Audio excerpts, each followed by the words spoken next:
Próximo tópico. Eu acho que... tá. Era questão ainda dentro do fato da hipótese se a Terra se tornar inviável. Você acha que Marte seria a segunda casa dos seres humanos? Cara, eu acho, assim, em escalas muito grandes, acho que faz sentido até. Daqui a Assim, milhares de anos. eu acho que se o mundo caminhar para Star Wars e Star Trek, a gente vai ser uma espécie que vai explorando as coisas, tudo. Porque a gente é meio louco, né? Você pega, por exemplo, os europeus, os caras pegavam um barquinho, passava 2 meses naquele barquinho e ia pro outro lado do mundo. Eles perguntam assim, mas por que você foi lá? Não, porque é legal, não tem por que ir lá. Eu fui lá porque é bom. Esse era o paralelo que eu queria fazer, porque assim, hoje a gente acha um absurdo ir para Marte, mas você dá aí 600 anos para trás e pensa, o cara sai do seu país, do seu continente de terra, entra num barco de madeira com tecnologia completamente primitiva, sem nenhum sistema de geolocalização, forma muitos rudimentar de condicionamento de alimento e vai para qualquer lugar do mundo, mete o louco mesmo, passa 3 meses dentro de um barco. E hoje, tipo, embora esteja a milhões de quilômetros de distância, hoje a gente tem um aparato técnico de geolocalização bem melhor, tecnologia de combustível, tecnologia de armazenamento de alimento. Então, assim, você parar pra pensar, não parece algo tão absurdo. Na época, cara, eles faziam até poemas para estrelas. Porque é o que eles tinham a bússola e tinha o céu para se orientar. Aí, acho que a estrela polar, alguma coisa assim. Uhum. Foi muito louco, né? Mas assim, o que eu acho que é essencialmente diferente dessas duas coisas é que o problema, né, de você explorar o planeta, o problema é o transporte. Você ir daquele ponto até aquele outro ponto. Porque o planeta em si ele é habitável já. Então, tipo, os europeus vieram para as Américas aqui, trouxeram um monte de doença, tudo, mas é um lugar habitável. Entendeu? É uma floresta, tá? É um lugar que dá para você viver. Sim. A questão é que Marte, esse é o problema de Marte. É hostil. O problema é que o de Marte é hostil. Então, eu não consigo entender por que as pessoas pensam tanto nisso nesse momento agora, sabe? Tipo, talvez daqui a séculos a gente realmente pense em ter uma tecnologia tão grande que a gente consiga lá ir para outro planeta, terraformar ele e vá, sabe? Mas agora, por que você vai querer pegar uma... você tem que pegar uma nave. Uhum. Você tem que esperar a aproximação de Marte. Eu acho que deve ser uns 70 milhões de quilômetros, alguma coisa assim. Você vai esperar 1, 2 anos, sei lá. Acho que é 2 anos que ele se aproxima, chega no perigeu entre a Terra e Marte, a cada 2 anos. Aí se, sei lá, acontece alguma coisa aqui, você perdeu o intervalo de tempo, né? Aí brigou. Aí você vai lá, aí você chegou lá. Aí você tem que ficar com um capacete, porque não respirava o bagulho, sabe? Aí tem questões de... Não tem água, não tem... Água deve ter, mas eu falo assim, não exatamente potável, você tem que tratar o negócio. E é feio, entendeu? Esse é o problema principal, assim, um planeta feio, cara. Porque você tem a Terra, que é tipo... Você esquece todas as questões ambientais que a Terra oferece. Toda a questão do oxigênio, toda a questão da água. E que você pega qualquer pedacinho de terra, tem 500 mil minhocas, 500 mil formigas, não sei o quê. Você esquece tudo isso. É um planeta muito bonito, cara. Pela beleza em si, sabe? Você acordar e ter passarinho. É muito maravilhoso, sabe? Mesmo que você viva em cidades bem urbanas, assim, você consegue ver passarinhos andando. E você vê os animais em si, né? Mas em Marte, cara, você tem que terraformar o bagulho inteiro. Tem que pensar de alguma forma, cara, como que eu vou trazer... Como que eu vou trazer um pato pra cá, tá ligado? Como é que eu vou trazer os animais em si, sabe? Porque como que você vai fazer agricultura aqui? A gente vai virar todos veganos, a gente não vai ter nenhum animal, e nem de estimação, nem de nada, sabe? Então, assim, não é uma questão só de a gente ir pra lá e fazer essa loucura de ficar com capacete, ficar pensando em tudo isso. Tem a questão também dos outros seres que vivem na Terra, sabe? E eu acho que as pessoas piram se elas ficarem totalmente sem o que a Terra tem a oferecer, sabe? Não é só os animais, eu falo assim, a Terra, o planeta em si. Porque a gente vê isso em cidades grandes, as pessoas piram quando não tem natureza, né? Elas querem sair de onde elas estão. Então, voltando. O que eu acho que é essencialmente diferente entre você ter uma exploração das Américas, que teve que você ir para outro planeta, é que não é só o transporte, você tem que terraformar o planeta. Certo? E Marte, cara, você tem que mudar a atmosfera do negócio, você tem que mudar a temperatura dele, você tem que, de alguma forma, plantar coisas nele, no solo. Não sei como você vai fazer isso. Sabe? Então dá um trabalho enorme. E muitas vezes a justificativa de você estar fazendo isso é que não, a Terra vai dar errado, entendeu? Os recursos vão acabar, e a gente tem que ir para outro planeta. Eu acho isso maluco, porque se você tem a capacidade de ir para Marte, terraformar o Marte, fazer não sei lá o quê, você não tem capacidade de mudar o aquecimento global, cara? Caramba, eu nunca tinha pensado Não é? assim. Porque Marte, se não me engano, é muito frio, porque ele está muito distante do Sol, né? E Cara, não, você consegue mudar a temperatura dele assim, brincando, por que você não vai mudar a temperatura da Terra? e não tem atmosfera, né? Não tem efeito estufa também. Não tem. Sabe? Aí você tem que mudar a atmosfera dele, tem que acrescentar provavelmente uma camada de ozônio por questões de radiação. Tudo. Sim. Se você tem esse poder quase divino de mudar um planeta inteiro, por que você não muda da Terra? Sabe? Então por isso que eu acho que pode fazer sentido por uma questão só de exploração mesmo. Sim. Mas não de transferir a humanidade para lá, sabe? Eu acho que é bem sem sentido. Mas se a gente fizer um salto bem louco aqui, faz sentido a extremo longo prazo a humanidade se tornar um império intergaláctico? Faz sentido. Você acha que caminharia para isso? E se caminharia para isso, mas, sei lá, a gente, na Terra, né, já criou um império já. E sempre o império vai aumentando. Uhum.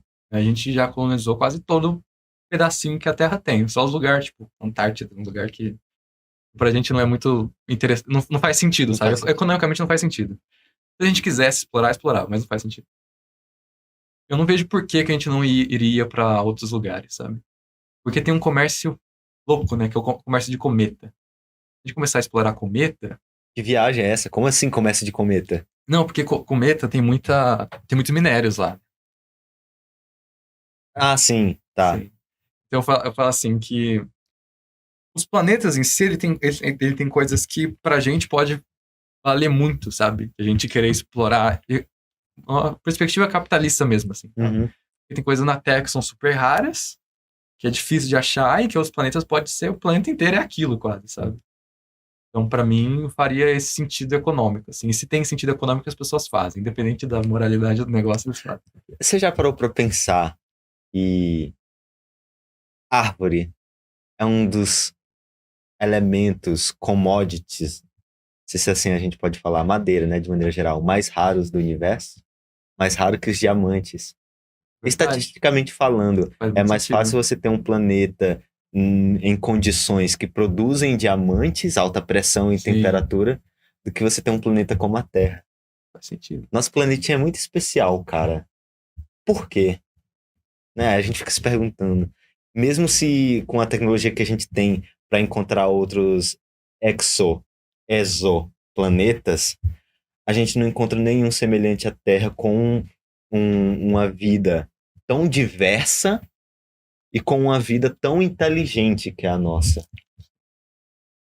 Não parece tanto um tanto quanto solitário demais a gente ter um universo só para nós? E por isso que pra mim não faz sentido você querer ir pra Marte. Você tem a Terra, você vai pra Marte. Cara, a gente tem os planetas do Sistema Solar. Saturno, Júpiter, se você olhar por fora, são planetas muito bonitos, assim, em termos de cores, anel, não sei o quê. Experimenta ficar 1 minuto lá dentro. É só um gás, cara, que tá quase virando uma estrela o bagulho lá, sabe? Então, assim, não faz sentido, cara. O planeta Terra, dos planetas que a gente conhece, é o melhor planeta que existe. E ponto, sabe? E você pode falar que talvez é o melhor que existe para a raça humana, mas eu acho que nem é isso, assim, é questão de diversidade. Mas você vai em Marte, é pedra, os geólogos vão falar que é totalmente diferente, mas assim, para uma pessoa comum, ela vai lá, cara, vai ser pedra, tudo igual. Sim. Né? Vai ter um selevinho diferente por causa da história geológica e tal. Mas você vai para a Terra, você vai vendo os documentários que a gente tem, né? Tem lugares que nem parece que são reais.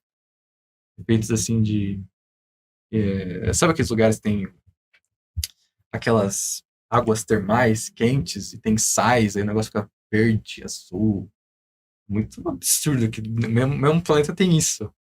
Eu fico pensando assim, beleza, a gente pensa nos atributos que fazem a Terra ser Terra, e são tantos, como por exemplo, ali a distância perfeita entre planeta e Sol para receber a quantidade correta de temperatura, iluminação. Aí você olha também, existir num sistema solar onde não tem um tráfego muito grande de outros corpos para não ter choque, está posicionado entre planetas que possam servir como escudos, tem um satélite também que possa servir como escudo. E pior que isso, né, na aula de astronomia e astrofísica, a gente estava discutindo isso, que assim, não é só a zona habitável do sistema solar, é a zona habitável da galáxia. Sim.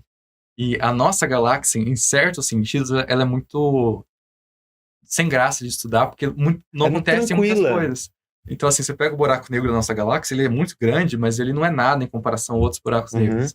Você pega a quantidade de emissão de raio cósmico, emissão de não sei lá o que, supernova, não sei o que.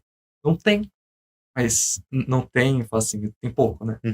Mas é justamente por causa disso que tem a vida da Terra. Porque se a gente tivesse uma galáxia absurdamente maluca, não teria como desenvolver vida aqui, sabe? Então, e aí, é um lugar muito tranquilo. E aí você para e pensa também, a questão de ter a quantidade, digamos assim, correta, precisamente para ter um equilíbrio entre os gases, para poder permitir a vida, a quantidade mínima de água também, o fato da Terra não ser tão quente a ponto de ser inabitável, mas não ser tão fria a ponto de ter um núcleo capaz de mover o seu material e gerar o seu próprio campo eletromagnético para se defender dos raios solares, né? Então você para e pensa, como a vida pode ser um fenômeno tão complexo, tão difícil, e a gente ter isso aqui somente para nós, né? E não sei se vale a pena colocar aqui o aspecto religioso, mas nesse ponto até parece, né, que a única explicação para isso é ter algo além do que a gente consegue observar, além do que a gente consegue entender. E assim, você falou das questões de, tem que ter tanto de gases, de não sei o quê. Eu ainda acho que a vida dá para existir em lugares mais exóticos, sabe? Por uma questão de que a gente vê isso na Terra. A gente vê seres que desenvolvem em águas termais, que desenvolvem debaixo sei lá quantos quilômetros debaixo do oceano, sem comida, sem luz, sem nada. Mas eu falo assim, essa parte cósmica mesmo cara, eu não acho que uma vida sobrevive a uma supernova que acontece pertinho dela, sabe? Explode tudo, cara. O outro detalhe é essas quimiobactérias, né? Que vivem nessas condições completamente inóspitas ali na parte mais quente do fundo do oceano. Realmente existe. Mas esse organismo conseguiria ter uma complexidade tão grande como a nossa, ao ponto de desenvolver com consciência? Entende? Porque assim... Tem muita pouca coisa, né, pra ele fazer, né? E cada vez que é isso que eu acho belo na argumentação, eu não diria cristã, mas na argumentação religiosa deísta. No final. Religiosa. De que é tudo muito acertado para ser apenas fruto de uma aleatoriedade. O que você acha sobre isso? Cara, eu acho que a gente quer ter respostas para as coisas que a gente não necessariamente sabe o que é, sabe? Porque no fim, tudo bem. Isso é um argumento bom. Acho que é o melhor argumento teísta que existe. É você falar que, tem vida na Terra. A gente tem tal telescópio, tal não sei o quê. E aí, cadê a vida em outro lugar? Não tem. Ele é um bom argumento teísta, mas ele não é um bom argumento para qualquer religião em específico, sabe? Tipo, tá bom. Tem isso, mas por que necessariamente foi o Deus cristão que criou? Foi o Deus muçulmano? Foi o Deus hindu que criou? Sabe? Tanto que tem religiões que elas são meio teístas, assim, mas elas são meio agnósticas, né? no que eles consideram exatamente como eles chamariam de Deus, assim. Isso eu acho interessante, essa posição.